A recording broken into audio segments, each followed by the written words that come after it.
അറിവ് പകർന്നു തരാം. ഈ അറിവ് കൊണ്ട് നിങ്ങൾ രക്ഷപ്പെടും. ഞങ്ങൾ പഠിക്കാം. അങ്ങനെ പിറ്റേന്ന് മുതൽ മുത്തശ്ശി തത്ത ക്ലാസ് തുടങ്ങി. ആദ്യത്തെ സാക്ഷര ക്ലാസ്, തത്തകൾക്കുള്ള സാക്ഷര ക്ലാസ്, അവബോധ ക്ലാസ്. എന്താ ക്ലാസ്സിൽ പറയുന്നത്? തത്തകളെ എന്താ പറയുന്നത്? തത്തകളെ. കാട്ടിൽ വേടൻ വരും. കാട്ടിൽ ആര് വരും? വേടൻ വരും. വേടൻ വലവിരിക്കും. വലയിൽ ധാന്യങ്ങളുണ്ട്.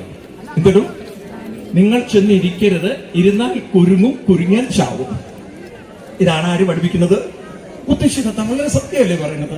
കാട്ടിൽ വേടൻ വരും, വല വിരിക്കും, ധാന്യം ഇടും. നിങ്ങൾ ചെന്നിരുന്നാൽ കുരുങ്ങിയാൽ ചാവും. അതുകൊണ്ട് മേലാൽ ഈ വല കണ്ട് നിങ്ങൾ പോയി ഇരിക്കരുത്. തത്തകളൊക്കെ പിറ്റേ ദിവസം ബൈഹാർട്ടാക്കി. എനിക്ക് തോന്നുന്നു അവരൊക്കെ തമിഴ്നാടുന്നോ അല്ലെങ്കിൽ കേരളക്കാരായിരിക്കണം. വളരെ എക്സലന്റ് ആയിരുന്നു, എക്സ്പേർട്ടുകളായിരുന്നു. പെട്ടെന്ന് തന്നെ ബൈഹാർട്ട് കൊടുത്തു. പിറ്റേ ദിവസം മുത്തശ്ശി ഇങ്ങനെ ക്ലാസ്സിൽ വന്നിരുന്നാൽ മതി.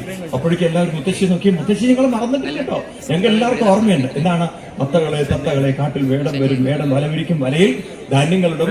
നിങ്ങൾ ആരും ചെന്ന് ഇരിക്കരുത്, ഇരുന്നാൽ കുരുങ്ങിയാൽ ചാവും. മുത്തശ്ശി തൊഴുതുപോയി. എന്റെ ദൈവമേ, ഇത്ര വേഗമൊക്കെ ബൈഹാർട്ട് പഠിച്ചിരിക്കണം. ഇത്രയും നല്ലൊരു എഡ്യൂക്കേഷൻ വേറെ എവിടെ ഉണ്ടാവുക? ഞങ്ങൾ മറന്നിട്ടില്ല. അങ്ങനെ ഇരിക്കെ കാട്ടിൽ വേടൻ വല വിരിച്ചു, ധാന്യങ്ങൾ. ഇത് കണ്ടപ്പോ ചില തത്തകളുണ്ടാവില്ല, ചെറിയ സ്വഭാവം. അതൊക്കെ അവിടെ നിന്ന് ഇങ്ങനെ ചൊറിയാൻ തുടങ്ങിയ മുത്തശ്ശി ഉറങ്ങെ. അപ്പൊ എല്ലാവരും മറന്നിട്ടില്ല മുത്തശ്ശി. തത്തകൾ പറയൂ. തത്തകളെ കാട്ടിൽ വേടൻ വരും, വേടൻ വല വിരിക്കുന്ന ഈ ധാന്യങ്ങൾ ചെന്നിരിക്കുന്ന ഈ വേടനുണ്ട്. വേടൻ എനിക്ക് തോന്നുന്നു മലയാളിയായിരിക്കണം. വേടൻ ഇത്രയൊക്കെ അറിയുന്നു. ദൈവം ഇവർക്ക് എവിടെ ഈ അറിവ് കിട്ടിയിരിക്കുന്നത്? അന്തം വിട്ട് നോക്കുക. ആ വേടൻ പോയി ഒരു തത്തയും ഇരുന്നില്ല. പിറ്റേ ദിവസം വേടന് തോന്നി കുറച്ച് ഫ്രൂട്ട്സ് എടുത്ത് നോക്കാറുണ്ട്. ഇപ്പൊ ധാന്യങ്ങളുടെ ഇതെന്നല്ലേ പറഞ്ഞത്?